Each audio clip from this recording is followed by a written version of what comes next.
আসসালামু আলাইকুম।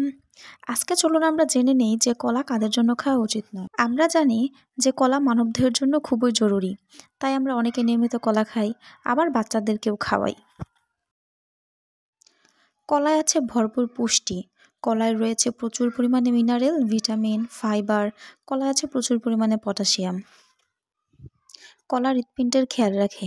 তবে কলা সবার জন্য নয়। এমন অনেক মানুষ আছে যাদের কলা খাওয়া উচিত নয়।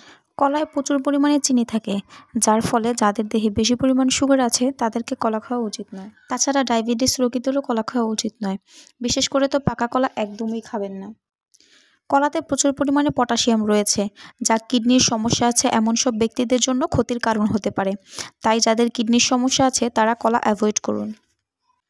তাছাড়া যাদের পেট ফাঁপা বা কোষ্ঠকাঠিন্যের সমস্যা থাকে তাদেরকে কলা এড়িয়ে চলাই ভালো।